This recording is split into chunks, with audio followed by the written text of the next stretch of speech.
In the world of gaming, 5 years can seem like a long time, and I am about to make it seem much, much longer. As much as the last 5 years have brought some kind of annoying stuff to PC gaming, it's also brought us plenty of gold.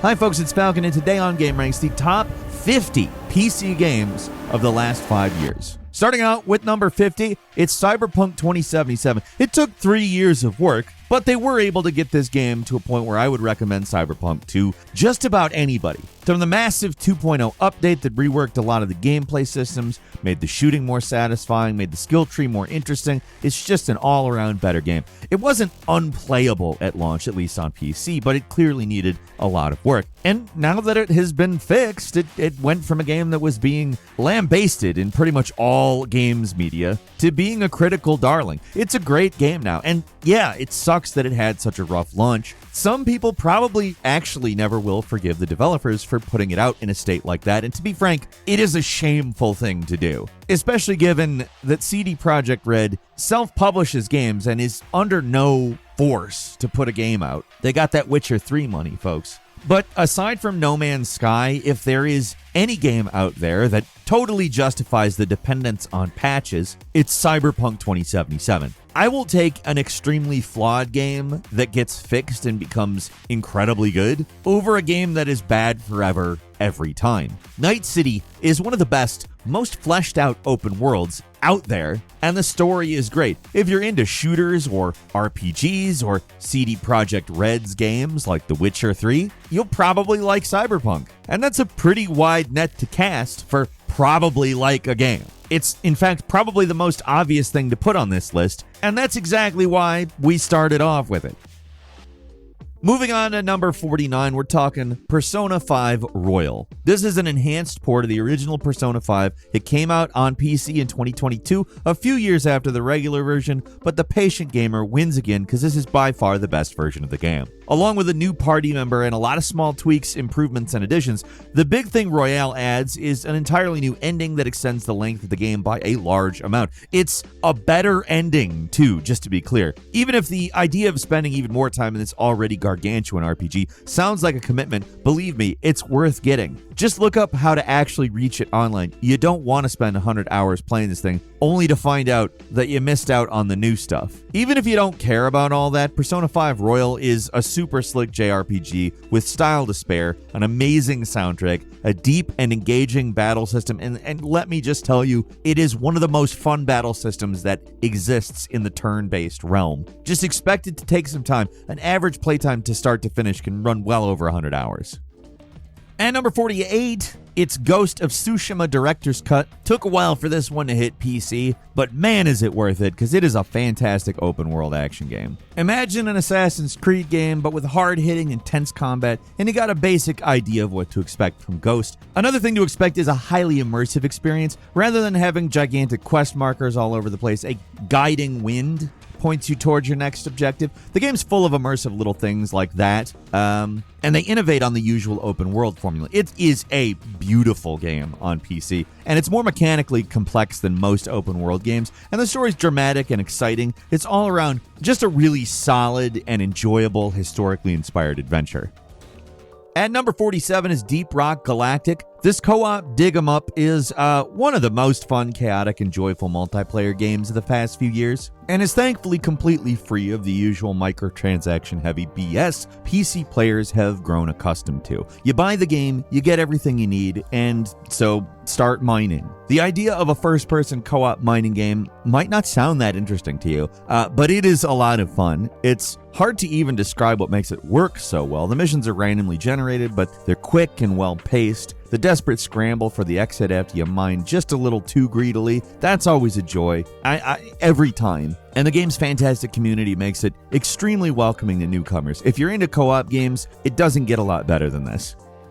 At number 46 is Doom Eternal. The newest Doom is one of the most divisive games over the past few years. Some love it, others do not like the drastic changes made to the Doom formula, but I gotta sit with the pro camp here. I think Doom Eternal is an awesome game. It's a genuinely hard game. The amount of ammo you get sometimes is shockingly small, but the way combat comes together in the game is something totally unique. It almost doesn't even feel like a standard FPS, more like an action game like Devil May Cry, but in first person. That sounds impossible to people who haven't played it, but if you have, you know exactly what I'm talking about. The combat's absolutely nuts. It's fast and frantic in a way that's tougher than you'd think for a big-budget Bethesda game. Doom Eternal was risky, and it's not a hit with everyone, but if it clicks, it really clicks.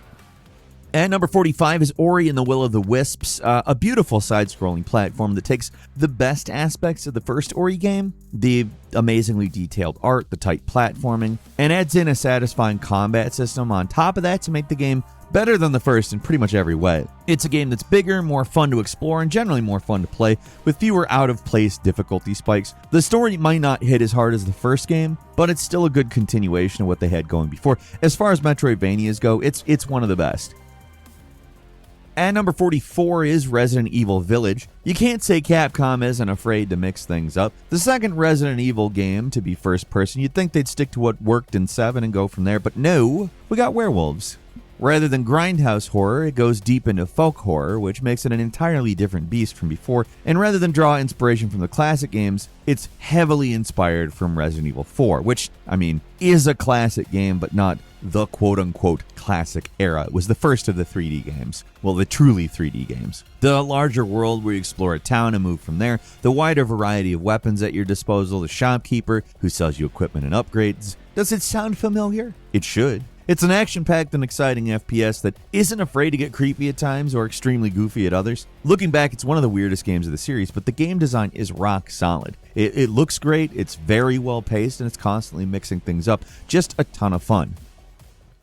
At number 43 is Inscryption. It's an indie darling. It seems like one thing, but it becomes completely clear that it is something entirely different. And it doesn't even stop there. It's a game with layers that the player has to uncover, and even saying what any of these layers are would be a huge spoiler. Inscryption is one of those games that's better to go in completely blind. All that really matters is that it's a roguelike, at least at first, which is a pretty fun little card game on its own. It eventually becomes clear that you can get up from the table and look around, and that there are puzzles to solve, and it gets complicated from there. But if you don't care about that, you can keep playing the card game. The important thing for these kinds of mystery games is that the actual game part is actually fun, and Inscryption nails that part better than most. It's endlessly surprising. It's also just a really fun and addictive game.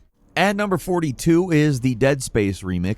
The original Dead Space is a classic of the horror genre, but getting it to work correctly on PCs these days, a little rough. So the best way to play, I would say, is the remake. It made a few controversial changes, like making the originally mute Isaac Clarke actually talk, and changing some of the characterization of some of the supporting characters. And some people don't like that as much, but these are ultimately really minor changes because the stuff that matters, the tense atmosphere, the intense action, it's either mostly unchanged or actually even improved a little. And in all seriousness, it's more in line with Dead Space 2. Like, these games feel less different with the changes that have been made. It's a shame this one didn't get as many updates as maybe it should have. The performance isn't quite as good as it could be, but it's a small price to pay for what's otherwise one of the best horror games in a very long time.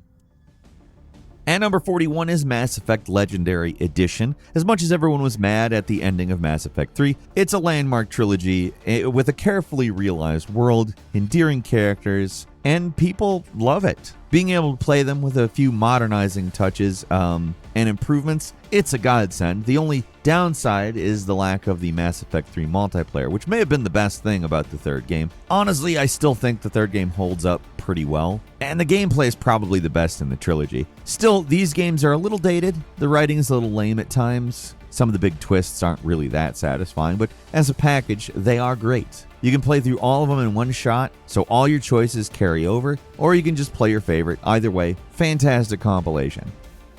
At number 40 is Elden Ring. This one's landed, and it's probably as big of an advance in open world games as Breath of the Wild, because it does so many things differently and in a way that's enjoyable and mysterious and just feels like you actually have a reason to continue exploring. And on top of that, it's a Dark Souls game. Honestly, I don't know what else to say. You gotta play Elden Ring. It's really good. At number 39 is Sifu. This unique, hard-hitting action game combines roguelikes with beat-em-ups in a way I've never seen before, and they do it just about perfectly. It's a short game that can be completed in less than an hour, but actually doing that is nearly impossible at first. Sifu's a game about repetition. The levels stay the same, the enemy layouts stay the same, the bosses stay the same, but getting through those parts is so hard that it's going to take a lot of tries before you finally get it right and eventually overcome the final boss. It sounds like a drag, but the game is so much fun to play it doesn't really matter. And the combat is lightning fast and brutal. You're kind of like a combination of Jackie Chan, Jet Li, and Donnie Yen all wrapped into one. And once you get the hang of that, that's exhilarating. At number 38 is Hi-Fi Rush. This joyfully goofy action game isn't the longest, and the tutorial is maybe a little too long itself, but it's got an infectious energy that's just unlike anything else. The game combines combat with a rhythm game in one of the most obvious but brilliant mashups of all time. Other games have done it, but nobody else has done it as well. Once the momentum really gets going, entering a flow state in Hi-Fi Rush is like beyond fun. It's a game that has flaws, but the parts that matter are so good that they don't really matter. And number 37 is Armored Core 6. This high-speed mech combat game feels like a throwback to a different era, and that's because it is. Instead of being set in a continuous world or an open world or anything like that, it's split into bite-sized, challenging missions. Story is practically non-existent, literally just voices. The focus is on mech building and combat, and that's what makes Armored Core special. You're given tons of parts to slap together and make the ultimate mech or the ultimate piece of crap. Sink or swim with the mech design. Same with the combat. It's so fast, it's almost hard to keep track of at times. It's been so long since we've gotten a real mech game, and while Armored Core is hard as nails, it's easily the best mech game of the last 5 years. And number 36 is Resident Evil 4's remake. It seemed unnecessary until we got it. The original Resident Evil 4 is a classic, but depending on who you ask, this one's even better. You're listening to a bird that thinks that yes, it is. But no matter which side you fall on, this game is still great, and even if you played the original horror classic to death, there's a good reason to play the remake because it's actually a pretty different experience. It's remade from the ground up, the level designs are sometimes drastically different, bosses are more complex, they're sometimes in very different places. It's a remix of the original game that feels both familiar and different in exciting ways. At number 35 is Lies of P. I've had a whole lot of people talk about how we say Souls-likes too much, but do you realize how many Souls-likes there are? And there's a lot of them, but they are rarely as good as Lies of P. Heavily inspired by the likes of Bloodborne and Sekiro, Lies of P is a Victorian horror, and it leans into an emphasis on parrying. But what makes this special is that it's a more accessible game in the genre. Doesn't mean it's easy, but the early areas aren't quite as brutal, and it's not as mechanically complex. It demands a little less for the player, but in this case, it works in the game's favor. The boss designs are really fantastic. The world is really fun to explore, but not too complex. It's a good starter Souls-like, but also one of the best in the genre. I mean, how rare is those two things one thing? At number 34 is Pizza Tower. So this is a manic 90s cartoon-inspired fever dream that looks amateurish, but it's intentional, and it's definitely part of its lo-fi charm. It is a super weird and wonderful platformer that has tons of mechanical depth, but it can be played by just about anyone. If you're a madman speedrunner, this is a game that you can lose hundreds of hours to, but if you, aren't that, maybe you're more casual, maybe you like games for their mechanics and definitely appreciate this type of a game, you'll endlessly talk about it, but you won't get involved in the insane time suck that is speedrunning. I'm one of those people. There's plenty to like for this game for either group, though. The goofy humor, the creative level design, and absolutely fantastic music make it a breeze to play. Easily one of the best platformers in the last half-decade.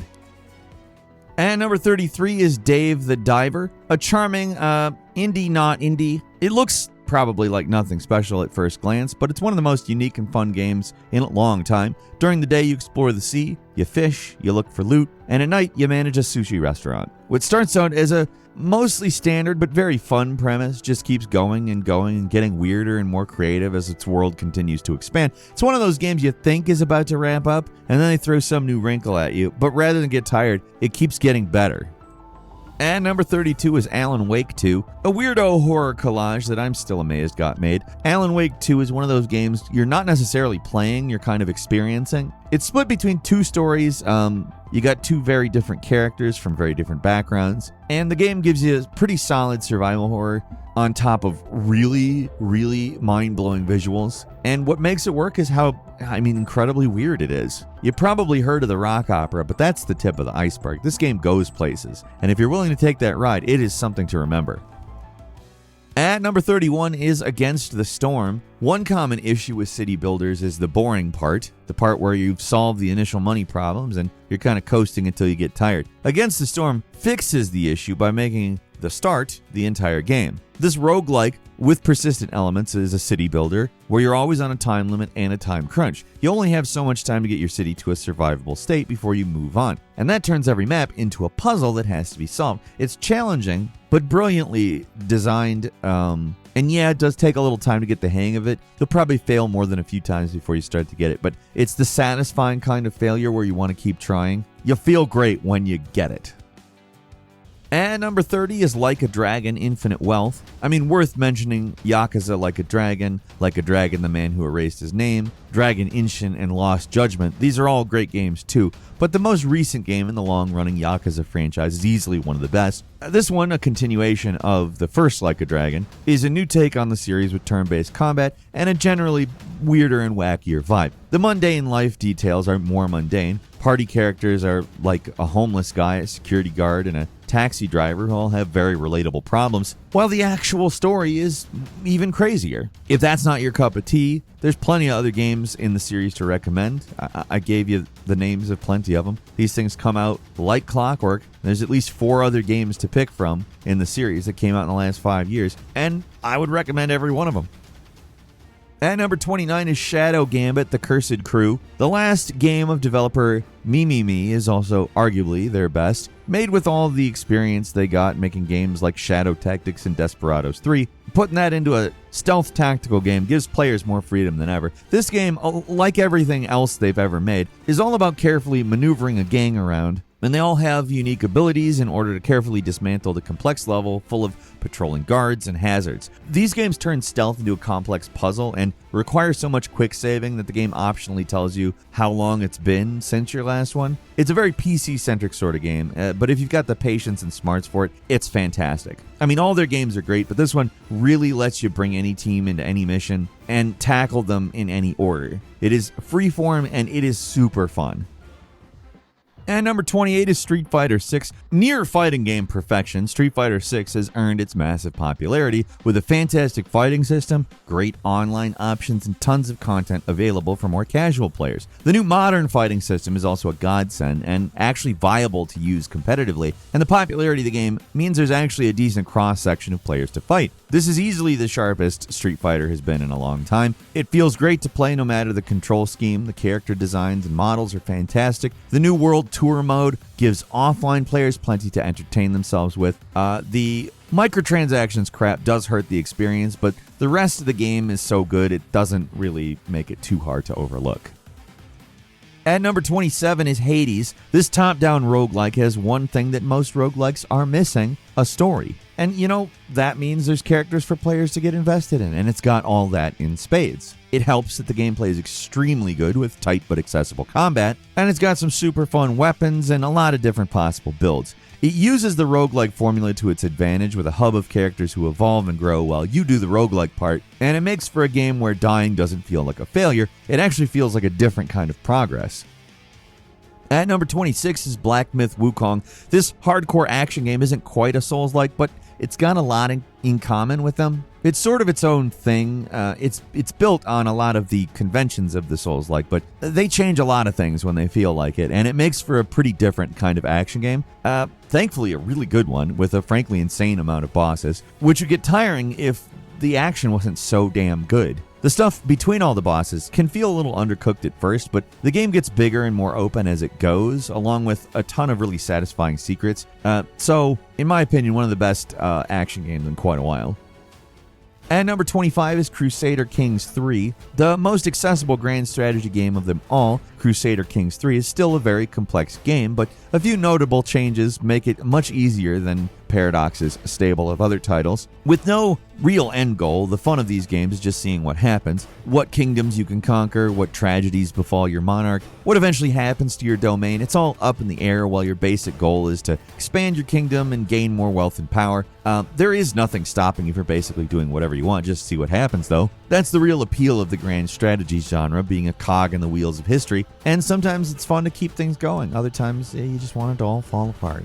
At number 24 is Spider-Man Remastered, formerly PlayStation exclusive. It came to PC in 2022, and it's just as good there as it was on consoles. The superhero open world game doesn't do anything that the original doesn't do, but it does so with more polish. The game looks amazing, and the combat is highly inspired by the Batman Arkham games. It does manage to have its own fun spin on it, and some of the most impressive set pieces of any action game I've ever played. There's some amazing missions in there that really hold up as some of the most exhilarating and carefully choreographed action scenes I've ever seen. It's also a game with incredibly good pacing. It gets in and gets out, doesn't feel rushed, doesn't feel slow, feels just that right Goldilocks pace. The platonic ideal of superhero open world games. At number 23 is Teardown, a voxel-based game all about the joy of destruction. You play as a different kind of thief, the thief that smashes through walls to get the goods and get away with as much loot as possible before the cops arrive. Essentially, it's a puzzle game where you got these big levels. You got to figure out how to steal everything in them. Usually that involves setting off an alarm and booking it out of there. But to do that fast, you have to clear a path of destruction to make your return trip faster. Simple concept, but extremely brilliantly executed. At number 22 is the Talos Principle 2. The original was a masterpiece of a puzzle game, and in some ways the sequel's actually better. They removed the more fiddly kinds of puzzles that involve mines and recording copies, and generally made the game more accessible with a less severe learning curve. The new environments are absolutely stunning too, but also massive and a little empty. The walking simulator aspect of the game is a plus here, in my opinion anyways. The more involved story is a little less philosophical, but no less interesting. It's a game that's a little less focused, but somehow comes together to make something meditative and excellent. At number 21, it's It Takes Two, a co-op game, and they don't get much more creative and engaging than this particular co-op game. Even if the kind of weirdly presented story is a bit of a miss, the gameplay isn't. The game is constantly mixing things up with different gameplay and different mechanics, and all this switching would be exhausting, but the game is really well designed. Everything's introduced to you quickly, it's easy to understand, it's fun to use. The many mini games you find on your journey are also a fun breather as well, as are all the little interactions and secrets to find. It's a game that's really endlessly entertaining. At number 20, Warhammer 40k Space Marine 2. Sometimes all you want to do is shoot some bugs, and this game does that perfectly. Taking the clever mechanical innovations of the first Space Marine, which is from a long time ago, and improving on them, Space Marine 2 is an Xbox 360 game in a modern-day shell in all the best ways. The campaign's focused, not all that long. The additional co-op missions are trickier, but add a fun challenge for people who want to continue past the story, and the multiplayer offerings are simple, but a ton of fun. The most important part is that the game just feels great to play. There's a real oomph to all your actions, the environments look consistently great too, as do the massive hordes of monsters you often encounter. It's uncomplicated, but extremely well-made fun. At number 19 is Balatro. This game combines all the degeneracy of poker with the obsessive, just one more game compulsions of a roguelike to devastating and time-devouring results. It's not a complicated looking game, but it's brilliantly designed. There's no story, no combat, but it doesn't matter because it doesn't need any of that to keep us playing. All that matters are the multipliers. At number 18 is Death Stranding. This one just sneaks by under the wire with a November 2019 release date, and while it's a game that's not going to be everybody's cup of tea, it's one of the most interesting big budget games in a very long time. You're a post-apocalyptic FedEx man tasked with... It's not actually FedEx. I like using the exaggerated description. You're a courier, but you're tasked with reconnecting the world, which sounds weird as a game premise, but it's so much crazier than that. If you can get past the baffling story, what you're left with is a game about walking from one place to another with a bunch of stuff on your back. Somehow they found a way to make that compelling, and I mean, that's impressive enough, but I mean, it's not just compelling, it is an extremely fun game. At number 17 is Satisfactory, which just came out of early access this year. This game takes everything about great factory games and does it all in glorious 3D. Instead of a bird's eye view you normally get these types of things, you're right down in the action. Getting a proper factory started takes a lot of blood, sweat, and tears, and a whole hell of a lot of conveyor belts. But once you've set everything up, there are few things more satisfying than just taking a minute to stop and appreciate your massive automated factory buzzing away. It's confusing, complex, and at times overwhelming, but for the optimization obsessed, it is the perfect game. At number 16 is Bomb Rush Cyberfunk. This Jet Set Radio-inspired adventure is just a ton of fun. It takes the basic idea of that series where you skate around in quasi-futuristic, highly stylized locations and spray paint everything you see, and adds a little Tony Hawk into the mix. You throw in some alternative rides, like bikes, skateboards. You got an extreme sports dream game for a very specific type of gamer. It's not just a copycat, it's a great game all its own, and true to form, the soundtrack is beyond killer.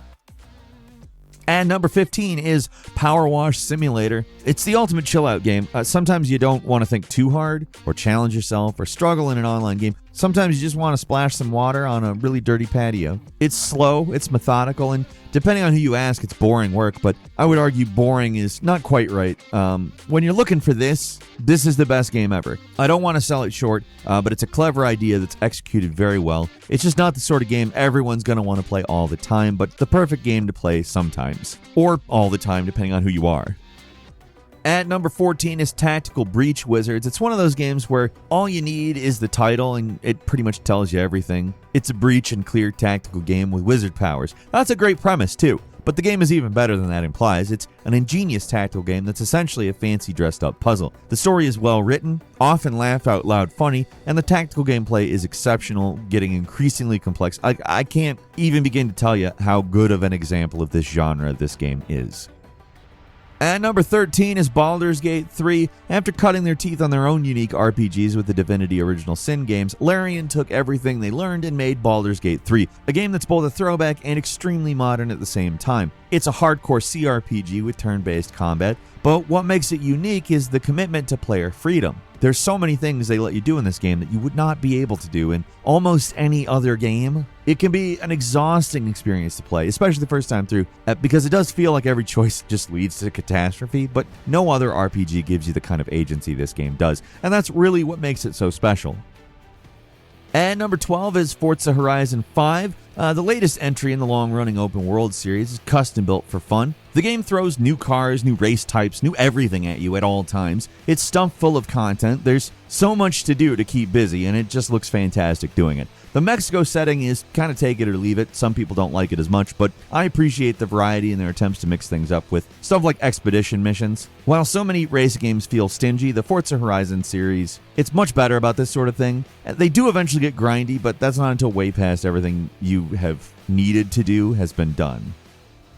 And number 11 is Pentiment, a narrative adventure set in the 16th century in a monastery. Doesn't sound like the most gripping experience of all time, but Pentiment does something special. Written and directed by Josh Sawyer, the director of games like Fallout New Vegas, Pentiment is a game that's deeply rooted in history in a way few games are. It's a game where you'll definitely learn something, but that doesn't mean it's a boring history lesson. There's a murder mystery to solve. It's not just a game with great writing, the art is exceptional as well. It's dense, often complex, and requires patience to get the most out of it, but for the people this appeals to, it's a one-of-a-kind game. And number 10 is Vampire Survivors. Sometimes you just want to kill something, and not just one thing, but a whole lot of things. Like hundreds of things, thousands of things, non-stop. There's just killing, tons of it. That's Vampire Survivors. You don't even need to learn to aim. What's brilliant about the game is that all you really have to do is move, and it does everything else. It's like a cookie clicker, but instead of clicking cookies, you're blowing away monsters. And that's a brilliant and very simple concept. As a casual chill-out game, there's really nothing else like it, and the way it uses gambling game tricks of the trade to make the game more addictive without actively having any microtransactions at all, it's way more, it's really impressive.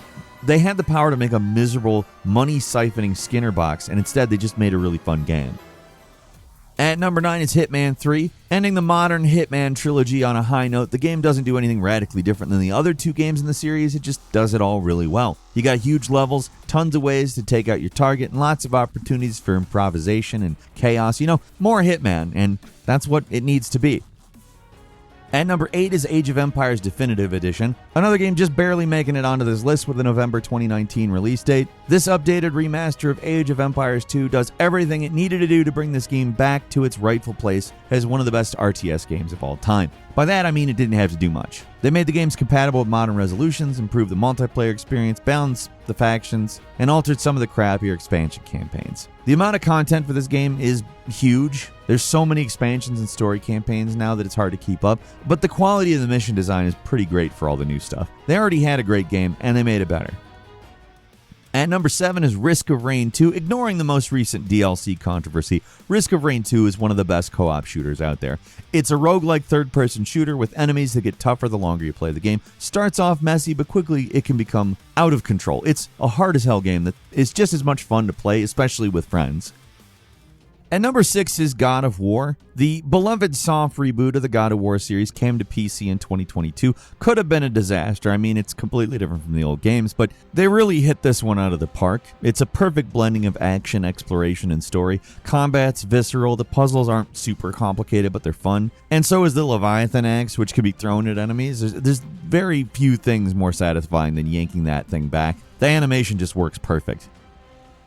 At number 5 is Snowrunner. Honestly, who would have thought a game about driving cars through snow would be this much fun? Don't know what black magic they conjured when making this thing, but it works. It's essentially a transport game. You're driving to deliver goods from one place to another. Only to do it, you have to drive through thick snow and deep mud. The only way to get through this is with careful driving and an ample use of winch. It's one of those games that kind of actually starts off a little annoying, but gets pretty zen after a while. It is somehow stressful and relaxing at the same time. And number 4 is Disco Elysium. The original game came out just a few days before the time we're making this, which is October 15th, 2019. That's really cutting it close with our 5-year deadline, but it technically counts. I could just do the Final Cut version, but I'm going to be honest here, I don't like it as much. The voice acting hurts the flow of the game, and there's a lot of writing to get through, so having to hear it all as dialogue slows everything down. That's a minor complaint, though. Disco Elysium is a modern classic. It's a dense and complex manifesto wrapped up in a murder mystery plot. Trying to describe this game is futile. All that matters is you can kill yourself at the start of the game, trying to get a tie off of a fan. At number 3 is Factorio, where its full release came out in August 2020. So combining tower defense with a factory game, Factorio is a game where you can skip all the chaff and get straight to the meat. It's a hardcore factory building game through and through, where you can make as many conveyor belts as your heart can take. Not quite the visual spectacle that Satisfactory is, but it does make up for it with its exceptional depth.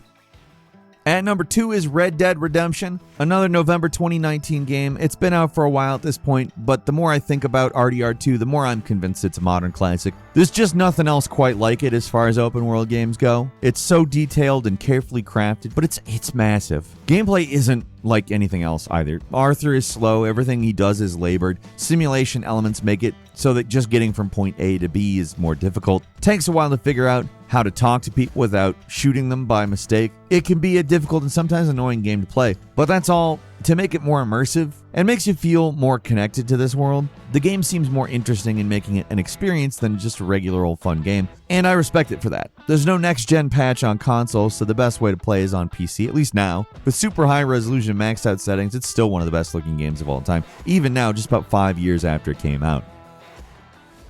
And finally, at number 1, Half-Life Alyx. Now, VR has had plenty of great games, but I think the masterpiece is perhaps Half-Life Alyx. Not many people can actually play it. Like, there are mods so you can play it using a keyboard, but trying to play it that way is pretty awkward, and you're not getting the full experience. The real way to play this is with a VR headset, and not many people have those yet, but a ton of effort went into making this a really immersive experience. Blows everything else out of the water. On top of that, it is a proper Half-Life game. It is not a tech demo. It's not half-baked. The game is bursting with new ideas and innovative gameplay that take advantage of VR in exciting ways. It's just a shame that only a fraction of people who own PCs now will really get the chance to play the game, because it's seriously an all-time great and worthy addition to the Half-Life series. And that's all for today. Leave us a comment, let us know what you think. If you like this video, click like. If you're not subscribed, now's a great time to do so. We upload brand new videos every day of the week. Best way to see them first is, of course, a subscription, so click subscribe. Don't forget to enable notifications, and as always, we thank you very much for watching this video.